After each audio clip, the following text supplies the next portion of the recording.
ವೀಕ್ಷಕರೇ, ಅತುಲ್ ಸುಭಾಷ್ ಈ ಹೆಸರನ್ನ ಕಳೆದ 2 ದಿನಗಳಿಂದ ಸೋಷಿಯಲ್ ಮೀಡಿಯಾ ಫಾಲೋ ಮಾಡೋ ಯಾರೇ ಆಗಿದ್ರು ಒಂದಲ್ಲ ಒಂದು ಸರ್ತಿ ಈ ಹೆಸರನ್ನ ಕೇಳೇ ಇರ್ತಾರೆ. ಯಾರಾದ್ರೂ ಸತ್ರೆ ಅಥವಾ ಕೊಲೆಯಾದ್ರೆ ಆ ವ್ಯಕ್ತಿಯ ಬಗ್ಗೆ ಎಲ್ಲಾ ತರಹದ ಮಾತುಗಳು ಜನ ಆಡೋಕೆ ಶುರು ಮಾಡ್ತಾರೆ. ಅಂದ್ರೆ ಆತ ಏನಾದ್ರೂ ನೆಗೆಟಿವ್ ಲೈಫ್ ನ ಬದುಕಿ ಹೋಗಿದ್ರೆ ಆತ ಎಂತ ಕೆಟ್ಟ ವ್ಯಕ್ತಿ ಅಂತ, ಅದೇ ಪಾಸಿಟಿವ್ ಆಗಿ ಬದುಕಿ ಹೋಗಿದ್ರೆ ಎಂತ ಒಳ್ಳೆ ವ್ಯಕ್ತಿ ಅಂತ. ವೀಕ್ಷಕರೇ, ಆದ್ರೆ ಅತುಲ್ ಸುಭಾಷ್ ನ ಕೇಸ್ ನಲ್ಲಿ ಇದ್ಯಾವುದು ಚರ್ಚೆನೇ ಆಗ್ತಿಲ್ಲ. ಬದಲಿಗೆ ಅತುಲ್ನ ಸಾವು ಮೇ ಬಿ ಯಾರಿಗ್ ಗೊತ್ತು, ದೇಶದಲ್ಲಿ ಒಂದು ಸಣ್ಣ ಕ್ರಾಂತಿಗೆ ಕಾರಣವಾದ್ರೂ ಆಶ್ಚರ್ಯ ಪಡಬೇಕಾಗಿಲ್ಲ. ಯಾಕೆಂದ್ರೆ ನಮ್ಮ ದೇಶ ಇಂಥ ಲಕ್ಷಾಂತರ ಕೋಟ್ಯಾಂತರ ಜನ ಸಾಯೋದನ್ನ ದಿನಾಲೂ ನೋಡ್ತಾನೆ ಇದೆ. ಆದ್ರೆ ಇತಿಹಾಸದಲ್ಲೇ ಯಾರಾದ್ರೂ ಒಬ್ಬ ವ್ಯಕ್ತಿ ಸಾಯೋಕ್ಕೂ ಮುಂಚೆ ಈ ರೀತಿ 1 ಗಂಟೆ 21 ನಿಮಿಷ 46 ಸೆಕೆಂಡ್ನ ಇನ್ ಡೀಟೇಲ್ ವಿಡಿಯೋ ಮಾಡಿ ಜೊತೆಗೆ 24 ಪುಟಗಳ ಸುದೀರ್ಘ ನೋಟ್ ಬರೆದು ತನ್ನ ಪ್ರಾಣ ಕಳ್ಕೊಂಡಿರೋ ವ್ಯಕ್ತಿ ಅತುಲ್ ಸುಭಾಷೇ ಇರಬೇಕು. ವೀಕ್ಷಕರೇ, ಯಾಕೆ ಅತುಲ್ ಈ ಸಾಯೋ ನಿರ್ಧಾರ ಮಾಡಿದ್ರು? ಎಲ್ರೂ ಹೇಳೋದನ್ನ ಕೇಳಿರ್ತೇವೆ, ಜೀವನದಲ್ಲಿ ಎಂತದೇ ಸಮಸ್ಯೆ ಇದ್ರೂ ಸಾವು ಪರಿಹಾರವಲ್ಲ, ಜೀವ ತುಂಬಾನೇ ಅಮೂಲ್ಯವಾದದ್ದು. ಹುಟ್ಟು ಹೇಗೆ ನಿನ್ನ ಕೈಯಲ್ಲಿ ಇರಲ್ವೋ ಹಾಗೆ ಸಾವು ಕೂಡ ನಿನ್ನ ಕೈಲಿ ಇರಬಾರದು, ಟೈಮ್ ಬಂದಾಗ ಅದಾಗೆ ಕೊನೆಯಾಗುತ್ತೆ ಅಂತ. ಹಾಗಿದ್ರೂ ಅತುಲ್ ಸುಭಾಷ್ ಇಂಥ ನಿರ್ಧಾರ ಯಾಕೆ ಮಾಡಿದ್ರು? ಅದನ್ನ ಎಳೆಯಾಗಿ ನಿಮ್ಮ ಮುಂದೆ ಹೇಳ್ತಾ ಹೋಗ್ತೀನಿ. ವೀಕ್ಷಕರೇ, ಭಾಗಶಃ ಈ ವಿಡಿಯೋ ಸ್ವಲ್ಪ ಲೆಂತಿ ಆಗ್ಬೋದು, ಆದ್ರೆ ದಯವಿಟ್ಟು ನನ್ನ ಜೊತೆ ಕೊನೆವರೆಗೂ ಇರಿ. ಯಾಕೆಂದ್ರೆ ಈ ವಿಡಿಯೋನ ಎಂಡ್ ನಲ್ಲಿ ನಿಮಗಾಗಿ ಒಂದು ಪ್ರಶ್ನೆ ಇದೆ, ಅದಕ್ಕೆ ನೀವೇ ಉತ್ತರಿಸಬೇಕು.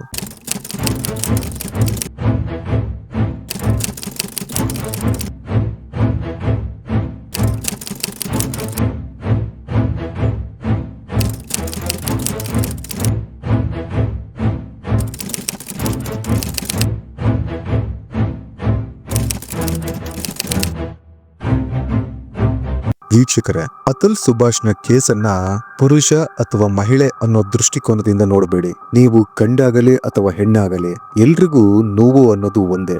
ಆದ್ರೆ ಅತುಲ್ನ ಕೇಸ್ ಸಮಾಜದಲ್ಲಿ ಈಕ್ವಾಲಿಟಿ, ಗಂಡು ಹೆಣ್ಣು ಇಬ್ಬರು ಸಮಾನರು ಅನ್ನೋ ಮಾತಿಗೆ ನಿಜವಾಗ್ಲೂ ಅರ್ಥನೇ ಇಲ್ಲ ಅನ್ನೋದನ್ನ ಕ್ಲಿಯರ್ ಆಗಿ ತೋರಿಸ್ತಿದೆ. ಎಸ್, ಆಫ್ ಕೋರ್ಸ್, ನಾಣ್ಯಗಳಿಗೆ 2 ಮುಖವಿರುವಂತೆ ಈ ಕೇಸ್ನಲ್ಲೂ ಅತುಲ್ ಹಾಗೂ ನಿಖಿತಾ ಇಬ್ಬರ ಮಾತುಗಳನ್ನು ಆಲಿಸಲೇಬೇಕು.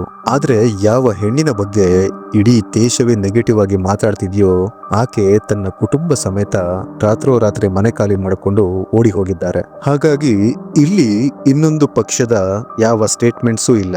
ಸೊ ನಾವು ಜಸ್ಟ್ ಅತುಲ್ ಏನ್ ಹೇಳಿದ್ದಾರೆ, ಅವರ ಜೀವನದಲ್ಲಿ ಏನ್ ನಡೀತು, ಅವರ ಕೊನೆ ಹೇಗಾಯ್ತು ಅನ್ನೋದನ್ನ ಮಾತ್ರ ಡಿಸ್ಕಸ್ ಮಾಡೋಣ. ಅತುಲ್ ಸುಭಾಷ್ ತನ್ನ ತಂದೆ ತಾಯಿಗೆ ಹುಟ್ಟಿದ ಹಿರಿಯ ಮಗ. ಅವರಿಗೆ ಒಬ್ಬ ತಮ್ಮ ಕೂಡ ಇದ್ದಾರೆ.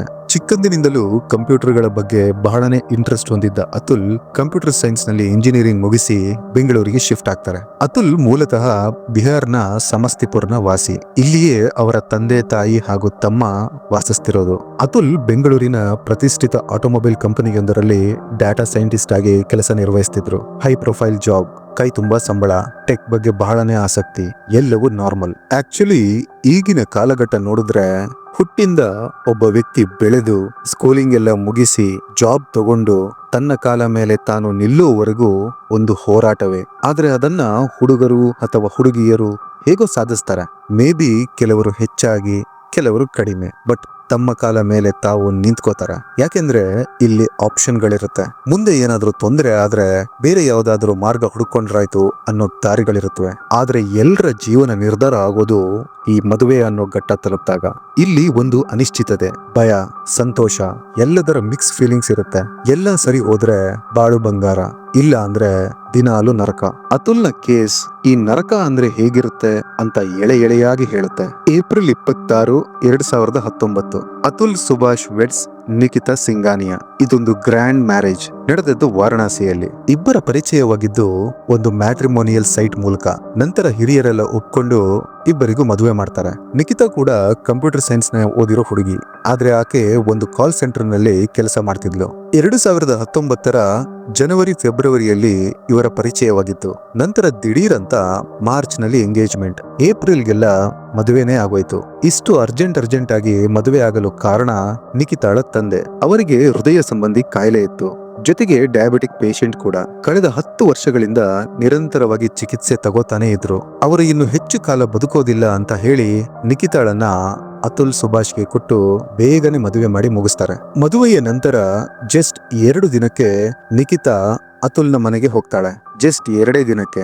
ನಂತರ ಅಲ್ಲಿಂದ ಅತುಲ್ನ ಜೊತೆ ಬೆಂಗಳೂರಿಗೆ ಶಿಫ್ಟ್ ಆಗ್ತಾಳೆ.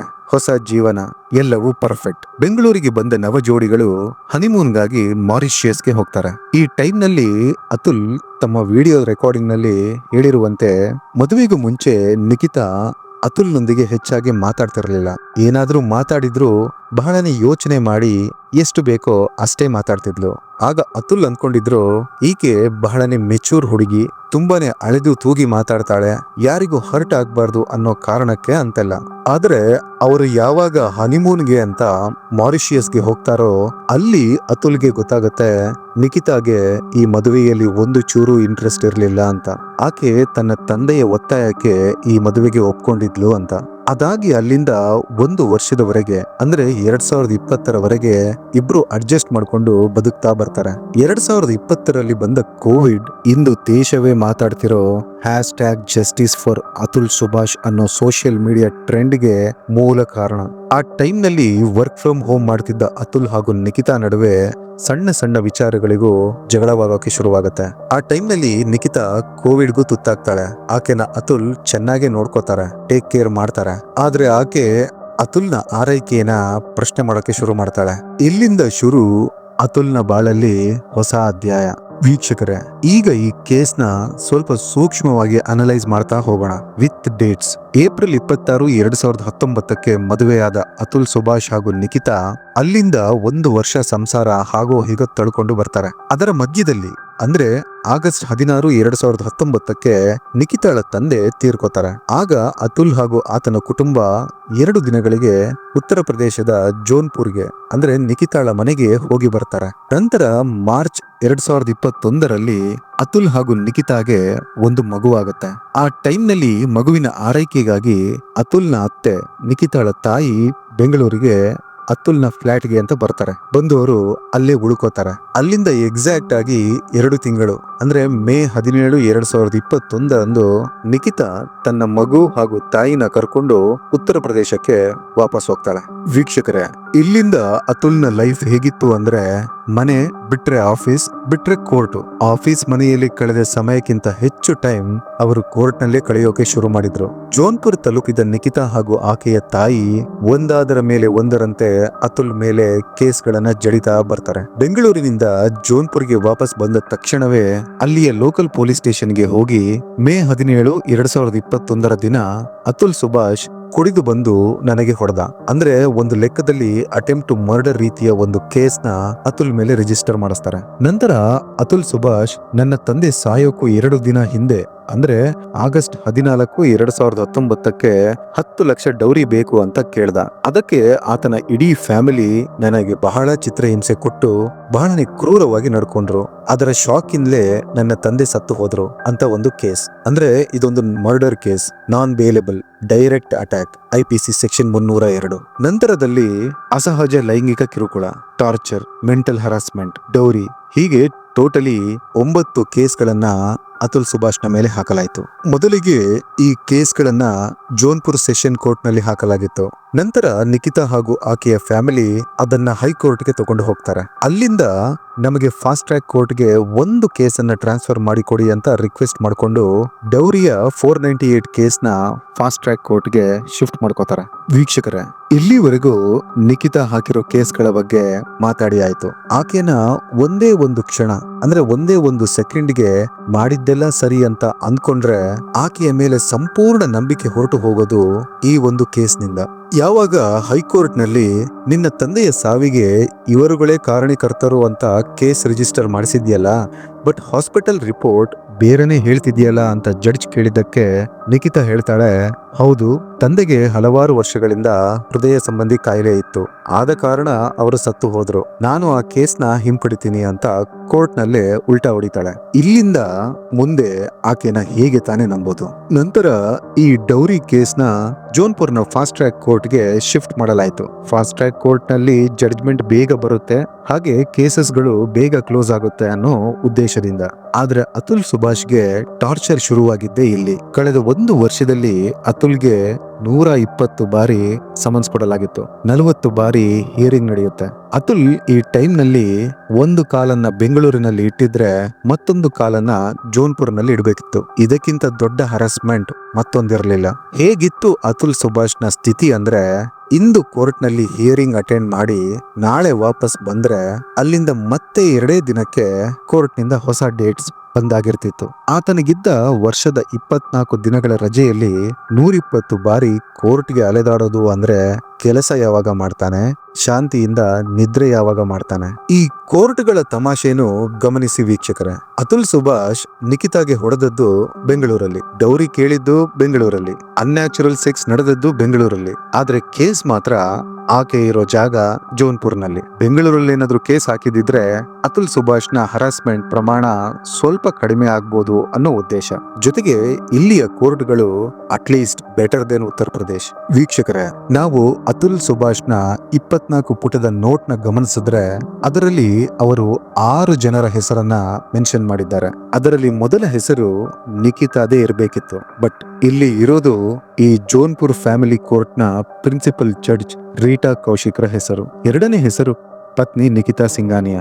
ಮೂರನೆಯದು ಅತುಲ್ನ ಅತ್ತೆ ನಿಶಾ ಸಿಂಘಾನಿಯಾ. ನಾಲ್ಕನೆಯದು ಬಾಮೈದ ಅನುರಾಗ್ ಸಿಂಘಾನಿಯಾ.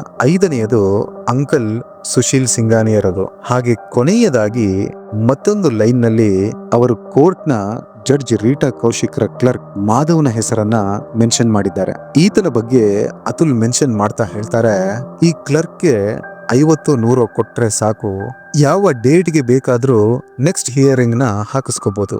ಆತ ಜಡ್ಜ್ನ ಮೂಗಿನ ಕೆಳಗೇನೆ ಲಂಚ ಇಸ್ಕೋತಾನೆ. ಅದು ಜಡ್ಜ್ಗೂ ಗೊತ್ತಿರುತ್ತೆ, ಆದ್ರೆ ಜಡ್ಜ್ ಏನು ಹೇಳೋದಿಲ್ಲ ಅಂತಾರೆ ಅತುಲ್. ಫಾಸ್ಟ್ ಟ್ರ್ಯಾಕ್ ಕೋರ್ಟ್ಗೆ ಬಂದ ಅತುಲ್ ಹಾಗೂ ನಿಖಿತಾರ ಕೇಸ್ ನಲ್ಲಿ ಮೊದಲ ವಿಷಯ ಚರ್ಚೆ ಆಗಿದ್ದು ಅತುಲ್ 10 ಲಕ್ಷ ಡೌರಿ ಕೇಳಿದ್ರು ಅಂತ. ಅದಕ್ಕೆ ಅತುಲ್ ತಮ್ಮ ವಿಡಿಯೋದಲ್ಲಿ ಹೇಳ್ತಾರೆ, ಕೋರ್ಟ್ ನಲ್ಲಿ ನನ್ನ ಪ್ಯಾಕೇಜ್ ಎಷ್ಟು ಅಂತ ನಿಖಿತಾಗೆ ಕೇಳಿದ್ದಕ್ಕೆ ಆಕೆ ಹೇಳಿದ್ಲು 80 ಲಕ್ಷ ಅಂತ. ಹಾಗಿದ್ರೆ 80 ಲಕ್ಷ ದುಡಿಯೋ ನಾನು 10 ಲಕ್ಷ ಡೌರಿ ಯಾಕೆ ಕೇಳ್ತೀನಿ, ಜಾಸ್ತಿನೇ ಕೇಳ್ಬೋದಲ್ಲ ಅಂತ. ಆಕ್ಚುಲ್ ಆಗಿ ಏನಾಗಿತ್ತು ಅಂತ ತಿಳ್ಕೋಬೇಕಾದ್ರೆ ನಾವು ಕೆಲ ಸಮಯದ ಹಿಂದೆ ಹೋಗ್ಬೇಕು. ಯಾವಾಗ ನಿಖಿತಾಳ ತಾಯಿ ಮಗು ಹುಟ್ಟಿದಾಗ ಬೆಂಗಳೂರಿಗೆ ಬಂದು ನೆಲೆಸ್ತಾರೋ ಅಲ್ಲಿಂದ ಶುರುವಾಗುತ್ತೆ ಈ ಕೇಸ್ನ ರೂಟ್ ಕಾಸ್. ಮದುವೆ ಆದ ಕೆಲ ತಿಂಗಳಲ್ಲೇ ಅತುಲ್ ಸುಭಾಷ್ ತನ್ನ ಬಾಮೈದನ ಬಿಸ್ನೆಸ್ ಗಾಗಿ ಮೊದಲಿಗೆ 3 ಲಕ್ಷ, ನಂತರ 14 ಲಕ್ಷ, ನಂತರ ಮತ್ತೆ 3 ಲಕ್ಷದಂತೆ ಹಣ ಕೊಟ್ಟಿರ್ತಾರೆ. ಈ ಹಣವನ್ನ ನಿಖಿತಾಳ ತಾಯಿ ಬೆಂಗಳೂರಿಗೆ ಬಂದಾಗ ಅತುಲ್ ಸುಭಾಷ್ ವಾಪಸ್ ಕೇಳ್ತಾರೆ. ಇದರಿಂದ ಕೋಪಗೊಂಡ ನಿಖಿತಾಳ ತಾಯಿ ಅದನ್ನ ವಾಪಸ್ ಕೊಡಕ್ಕಾಗಲ್ಲ, ನಮಗೆ ಇನ್ನೂ ನಿನ್ನಿಂದ 50 ಲಕ್ಷ ಹಣ ಬೇಕು, ಯಾಕೆಂದ್ರೆ ನಾವು ಜೋನ್ಪುರ್ನಲ್ಲಿ 1 ಕೋಟಿಯ ಫ್ಲಾಟ್ ನೋಡಿದ್ದೀವಿ, ತಗೊಳ್ಳೋಕೆ 50 ಲಕ್ಷ ಹಣ ಅಡ್ಜಸ್ಟ್ ಮಾಡಿ ಕೊಡು ಅಂತಾರೆ. ಆಗ ಅತುಲ್ ಸುಭಾಷ್ ನನ್ನಿಂದ ಇದು ಸಾಧ್ಯ ಇಲ್ಲ ಅಂತಾರೆ. ಈ ವಿಷಯ ಇಷ್ಟೆಲ್ಲ ನಾಟಕಕ್ಕೆ ಮೂಲ.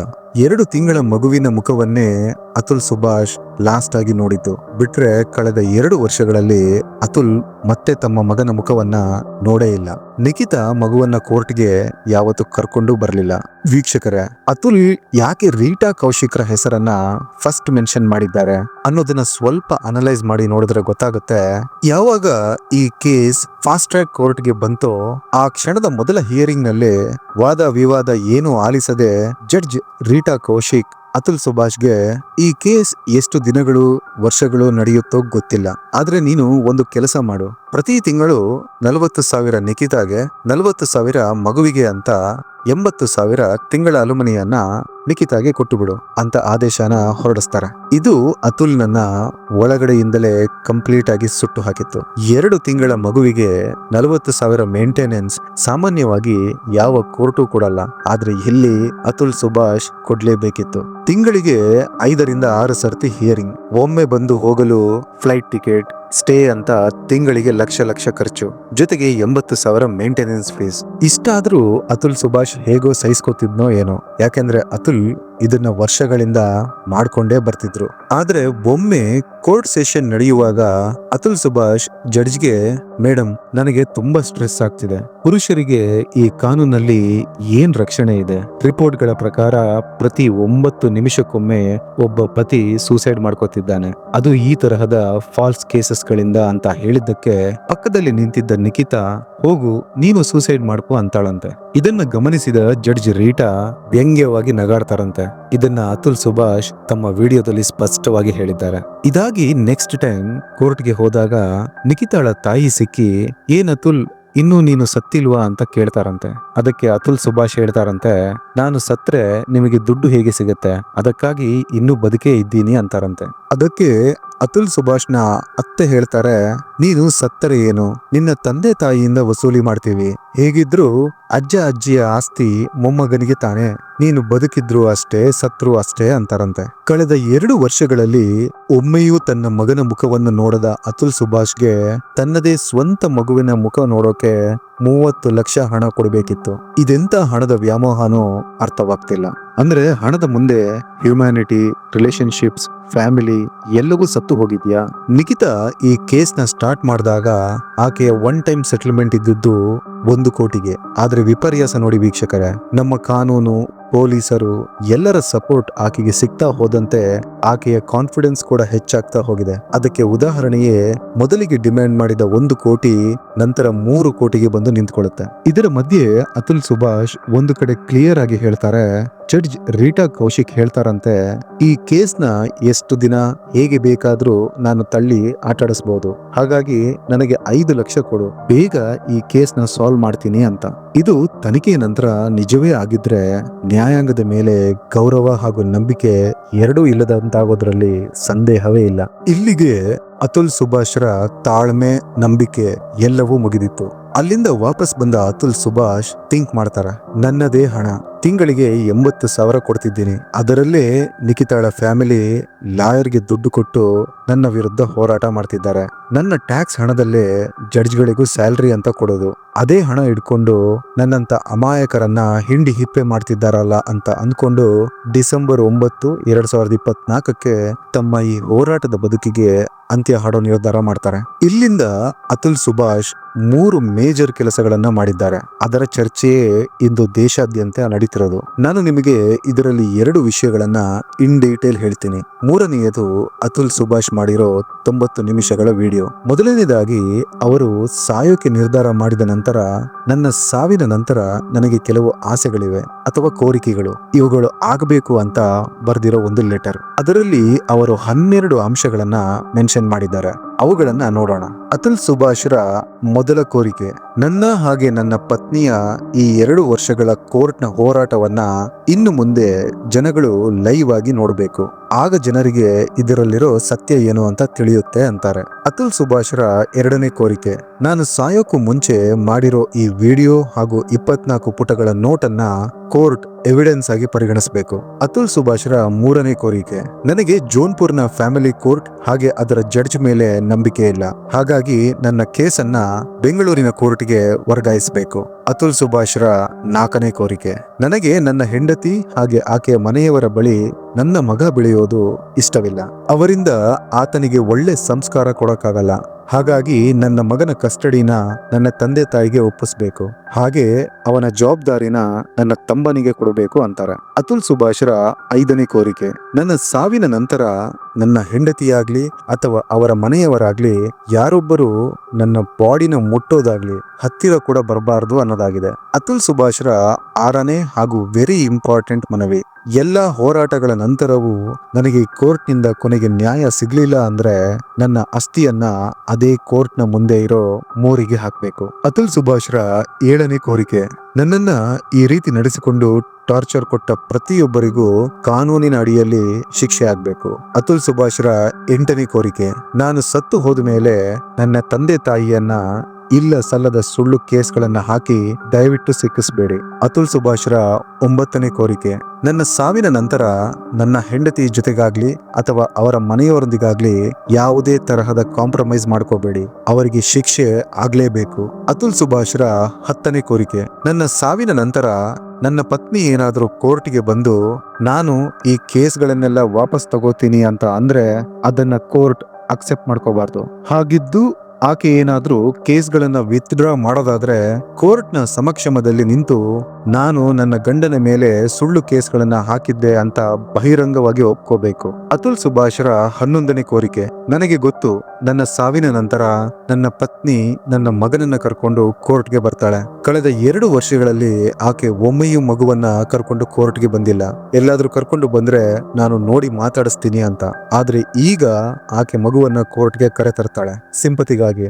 ಅದಕ್ಕೆ ಕೋರ್ಟ್ ಅವಕಾಶ ಮಾಡಿಕೊಡಬಾರದು. ಈಗ ಅತುಲ್ ಸುಭಾಷ್ರ ಕೊನೆ ಕೋರಿಕೆ. ನನ್ನ ಸಾವಿನ ನಂತರ ನನಗೆ ಗೊತ್ತು, ನನ್ನ ತಂದೆ ತಾಯಿಗೆ ಬಹಳನೇ ಕಷ್ಟವಾಗುತ್ತೆ. ಕೋರ್ಟು ಕಚೇರಿ ಅಂತ ಅಲ್ದಾಡ್ಬೇಕು. ಈ ಪ್ರೋಸೆಸ್ ನಲ್ಲಿ ಅವರಿಂದ ಈ ಹೋರಾಟ ಮಾಡಕ್ಕಾಗದೆ ಹೋದ್ರೆ ನನ್ನ ತಂದೆ ತಾಯಿಗೆ ದಯಾಮರಣವನ್ನ ಕೊಟ್ಟು ಬಿಡಿ. ಕೇವಲ ಅವರಿಗೆ ಮಾತ್ರ ಅಲ್ಲ, ನನ್ನ ಹಾಗೆ ನ್ಯಾಯಾಂಗದ ಸುಳಿಯಲ್ಲಿ ಸಿಲುಕಿ ಹಾಕಿಕೊಂಡಿರೋ ಎಷ್ಟೋ ಗಂಡಸರಿದ್ದಾರೆ, ಅವರಿಗೂ ದಯಾಮರಣವನ್ನ ಕೊಟ್ಟು ಬಿಡಿ ಅಂತಾರೆ. ವೀಕ್ಷಕರೇ, ಈ ಕೋರಿಕೆಗಳಲ್ಲಿ ಎಷ್ಟು ನಡಿಬಹುದು, ಎಷ್ಟು ನಡೆಯೋದಿಲ್ಲ ಅನ್ನೋದು ಗೊತ್ತಿಲ್ಲ. ಆದ್ರೆ ಅವರ ಕ್ಲಾರಿಟಿಗೆ ಒಂದು ಶಹಬಾಸ್ ಹೇಳಲೇಬೇಕು. ಈಗ ಅತುಲ್ ಸುಭಾಷ್ ತಮ್ಮ ಕೊನೆ ಗಳಿಗೆಯಲ್ಲಿ ಮಾಡಿರೋ ಮತ್ತೊಂದು ಮೇಜರ್ ವಿಷಯನ ತಿಳಿಯೋ ಟೈಮ್. ಅತುಲ್ ಸುಭಾಷ್ 90 ನಿಮಿಷಗಳ ವಿಡಿಯೋ ಮಾಡಿ ಅವರ ಲೈಫ್ ನಲ್ಲಿ ಏನೇನು ಆಯ್ತು ಅಂತ ಹೇಳೋದ್ರ ಜೊತೆಗೆ 24 ಪುಟಗಳ ಒಂದು ನೋಟನ್ನು ನಮ್ಮ ನಡುವೆ ಬಿಟ್ಟು ಹೋಗಿದ್ದಾರೆ. ಆದ್ರೆ ಅವರ ಸಾವಿನ ಸುದ್ದಿ ಪೊಲೀಸರಿಗೆ ಗೊತ್ತಾಗಿ ಅವರು ಅವರ ಮನೆಗೆ ಹೋದಾಗ ಅತುಲ್ ಸುಭಾಷ್ರ ರೂಮ್ ನಲ್ಲಿ 2 A4 ಶೀಟ್ ನಲ್ಲಿ ಬರೆದಿರೋ ಮತ್ತೊಂದು ನೋಟ್ ಸಿಗತ್ತೆ. ಅದರಲ್ಲಿ ಒಂದು ನೋಟ್ ನಿಮಗೆ ಇಲ್ಲಿ ಕಾಣಿಸ್ತಿರೋ ಹಾಗೆ ಜಸ್ಟಿಸ್ ಇಸ್ ಡ್ಯೂ ಅಂತ ಬೋಲ್ಡ್ ಆಗಿ ಪ್ರಿಂಟ್ ಮಾಡಿದ್ದಾರೆ. ಅದರ ಪಕ್ಕದಲ್ಲಿ ಮತ್ತೊಂದು ಶೀಟ್ ಕಾಣಿಸ್ತಿದೆ. ಈ ಶೀಟ್ ನಲ್ಲಿ ಪರ್ಫೆಕ್ಟ್ ಆಗಿ ಕಾಲಮ್ ಹಾಕಿ ಅದಕ್ಕೆ ಹೆಡ್ಡಿಂಗ್ ಕೂಡ ಕೊಟ್ಟು ತನ್ನ ಕೊನೆಯ 3 ದಿನಗಳು ಹೇಗಿತ್ತು ಅನ್ನೋದನ್ನ ತಿಳಿಸಿದ್ದಾರೆ. ಅತುಲ್ ಆ 3 ದಿನಗಳಲ್ಲಿ ಏನೇನು ಮಾಡಿದ್ರು ಅನ್ನೋದನ್ನ ಕ್ಲಿಯರ್ ಆಗಿ ಬರೆದು ಆ ಕೆಲಸ ಮುಗಿದ ಮೇಲೆ ಡನ್ ಅಥವಾ ಟಿಕ್ ಮಾಡ್ತಾ ಹೋಗ್ತಾರೆ. ಫೈನಲ್ ಟಾಸ್ಕ್ ಬಿಫೋರ್ ಮುಕ್ತಿ ಅಂತ ಹೆಡ್ಡಿಂಗ್ ಕೊಟ್ಟು ಒಂದೊಂದೇ ಟಾಸ್ಕ್ ನ ಕಂಪ್ಲೀಟ್ ಮಾಡ್ತಾ ಹೋಗ್ತಾರೆ. ವೀಕ್ಷಕರೇ, ಈ ಶೀಟ್ ಅನ್ನ ನೀವು ಬೇಕಾದ್ರೆ ಒಮ್ಮೆ ವಿಡಿಯೋನ ಪಾಸ್ ಮಾಡಿ ಓದ್ಬೋದು. ಕೆಲವು ಸೆಕೆಂಡ್ಗಳು ತಗೊಳುತ್ತೆ, ಬಟ್ ಒಮ್ಮೆ ಓದಿ. ಇದರಲ್ಲಿ ಎಲ್ಲಾ ವಿಷಯಗಳು ಎಲ್ಲರಿಗೂ ಸಿಂಪಲ್ ಆಗಿ ಅರ್ಥ ಆಗೋ ಹಾಗೆ ಬರ್ದಿದ್ದಾರೆ. ಆದ್ರೆ ನಾನು ನಿಮಗೆ ಈ ಶೀಟ್ ನಲ್ಲಿ ಹೇಳಲೇಬೇಕು ಅಂತ ಅನ್ಕೊಂಡಿರೋ ಒಂದು ವಿಷಯ ಅಂದ್ರೆ ಅತುಲ್ ಸುಭಾಷ್ರ ಆ ಕೊನೆಯ ಮೂಮೆಂಟ್. ಅವರು ಯಾವ ಯಾವ ವಸ್ತುಗಳನ್ನ ಎಲ್ಲೆಲ್ಲಿ ಇಟ್ಟಿದ್ದೀನಿ ಅಂತ ಹೇಳಿ ಮುಗಿಸಿ ಶಿವಸ್ತೋತ್ರನ 108 ಬಾರಿ ಹೇಳಿ ಕೊನೆಯದಾಗಿ ಸ್ನಾನ ಮಾಡಿದ ನಂತರ ಈ ಶೀಟ್ ಎಂಡ್ ಆಗತ್ತೆ. ಯಾಕೆಂದ್ರೆ ಇದಾದ ಮೇಲೆ ಅತುಲ್ ತಮ್ಮ ರೂಮ್ ನಲ್ಲಿ ನೇಣಿಗೆ ಶರಣಾಗ್ತಾರೆ. ಆ ಟಾಸ್ಕ್ ಕಂಪ್ಲೀಟ್ ಆಗಿದೆ ಅಂತ ಟಿಕ್ ಮಾಡೋಕೆ ಅತುಲ್ ಸುಭಾಷ್ ಬದುಕೇ ಇರೋದಿಲ್ಲ ಅಂತ ಅದನ್ನ ಅವರು ಮೆನ್ಷನ್ನೇ ಮಾಡೋದಿಲ್ಲ. ಪೊಲೀಸರು ಅತುಲ್ನ ಮನೆಗೆ ಹೋದಾಗ ಮನೆಯ ಡೈನಿಂಗ್ ಟೇಬಲ್ ನ ಮೇಲೆ ಒಂದು ಬಾಕ್ಸ್ ಇತ್ತು. ಅದನ್ನ ಅತುಲ್ ತನ್ನ ಮಗನಿಗಾಗಿ ಪ್ರೀತಿಯಿಂದ ಸೇಫ್ ಆಗಿ ಇಟ್ಟಿರೋ ಗಿಫ್ಟ್. ಅದನ್ನ ಅವರು ಆತ 18 ವರ್ಷ ತುಂಬಿದಾಗ ಅಂದ್ರೆ 2038ಕ್ಕೆ ಓಪನ್ ಮಾಡಿ ನೋಡಬೇಕು ಅಂತ ಹೇಳ್ತಾರೆ. 32 ಟಾಸ್ಕ್ ಗಳನ್ನ ಕಂಪ್ಲೀಟ್ ಮಾಡಿದ ಅತುಲ್ ಸುಭಾಷ್ ಪೊಲೀಸರ ಕೆಲಸವನ್ನ ಬಹಳನೇ ಸುಲಭ ಮಾಡಿದ್ರು. ನಂತರ ಅತುಲ್ ಸುಭಾಷ್ನ ಫ್ಯಾಮಿಲಿ ಬೆಂಗಳೂರಿಗೆ ತಲುಪ್ತಾರೆ. ಬೆಂಗಳೂರಲ್ಲೇ ಅವರಿಗೆ ಅತುಲ್ನ ಬಾಡಿನೂ ಕೊಡ್ತಾರೆ. ಇಲ್ಲೇ ಅತುಲ್ ಸುಭಾಷ್ರ ಅಂತಿಮ ಸಂಸ್ಕಾರ ಕೂಡ ಮಾಡಿ ಮುಗಿಸಲಾಯಿತು. ನಂತರ ಅತುಲ್ ಸುಭಾಷ್ರ ಫ್ಯಾಮಿಲಿ ಪೊಲೀಸರಿಗೆ ಕಂಪ್ಲೇಂಟ್ ಕೂಡ ಕೊಡ್ತಾರೆ. ಅದರಂತೆ ಪೊಲೀಸರು 4 ಜನರ ಮೇಲೆ FIR ಕೂಡ ರಿಜಿಸ್ಟರ್ ಮಾಡ್ಕೊಂಡಿದ್ದಾರೆ. ಆದ್ರೆ ಅದರಲ್ಲಿ ಆಶ್ಚರ್ಯದ ಸಂಗತಿ ಅಂದ್ರೆ ಅತುಲ್ ಸುಭಾಷ್ನ ಲೀಸ್ಟ್ ನಲ್ಲಿ ಇದ್ದ 6 ಜನಗಳ ಹೆಸರಲ್ಲಿ ಮೊದಲ ಹೆಸರು ಆ ಜಡ್ಜ್ನದು. ಆದ್ರೆ ಪೊಲೀಸರು ಇನ್ನೂ ಅವರ ಮೇಲೆ ಏನೂ ಆಕ್ಷನ್ ತಗೊಂಡಿಲ್ಲ. ಈಗ ಸದ್ಯಕ್ಕೆ ಬೆಂಗಳೂರು ಪೊಲೀಸರ ಒಂದು ತಂಡ ಜೋನ್ಪುರ್ ತಲುಪಿದೆ. ವಿಚಾರಣೆ ಮುಂದುವರಿತಿದೆ. ವೀಕ್ಷಕರೇ, ನೀವು ಏನಾದ್ರೂ ಈ ವಿಡಿಯೋನ ಇಲ್ಲಿವರೆಗೂ ನೋಡಿದ್ದೀರಾ ಅಂದ್ರೆ ನಾನು ಸ್ಟಾರ್ಟಿಂಗ್ ನಲ್ಲಿ ನಿಮಗೆ ಒಂದು ಮಾತು ಹೇಳಿದ್ದೆ. ಏನಂದ್ರೆ ನಿಮಗೆ ವಿಡಿಯೋ ಕೊನೆಯಲ್ಲಿ ಒಂದು ಪ್ರಶ್ನೆ ಇದೆ ಅಂತ. ಅತುಲ್ ಸುಭಾಷ್ರ ಅಂತಿಮ ಸಂಸ್ಕಾರದ ಬಳಿಕ ಅವರ ಅಸ್ಥಿಯನ್ನ ತಗೊಂಡು ಅವರ ತಮ್ಮ ಪಾಟ್ನಾಗೆ ಬರ್ತಾರೆ.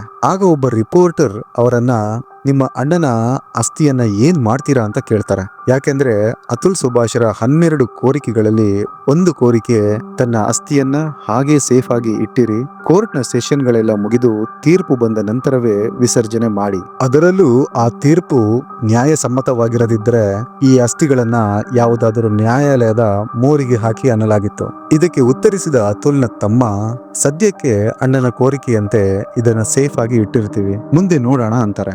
ವೀಕ್ಷಕರೇ, ಇಲ್ಲಿರೋ ಪ್ರಶ್ನೆ ಇಷ್ಟೇ. ಕೊನೆಯದಾಗಿ ಅತುಲ್ ಸುಭಾಷ್ರ ಅಸ್ಥಿ ಯಾವುದಾದ್ರೂ ಪುಣ್ಯ ಕ್ಷೇತ್ರ ತಲುಪುತ್ತೋ ಅಥವಾ ಮೋರಿ ಸೇರುತ್ತೋ ಅನ್ನೋದು. ಅಂದ್ರೆ ನ್ಯಾಯ ಸಿಗುತ್ತೋ ಅಥವಾ ಇಲ್ವೋ ಅನ್ನೋದು. ನಿಮಗೇನು ಅನ್ಸುತ್ತೆ ಅನ್ನೋದನ್ನ ಕಾಮೆಂಟ್ ಸೆಕ್ಷನ್ ಅಲ್ಲಿ ತಿಳಿಸೋಕೆ ಮರಿಬೇಡಿ ಅಂತ ರಿಕ್ವೆಸ್ಟ್ ಮಾಡ್ತಾ ಈ ಎಪಿಸೋಡ್ನ ಇಲ್ಲಿಗೆ ಮುಗಿಸ್ತಿದ್ದೀನಿ. ಸಿಗ್ತೀನಿ ಮುಂದಿನ ಎಪಿಸೋಡ್ನಲ್ಲಿ.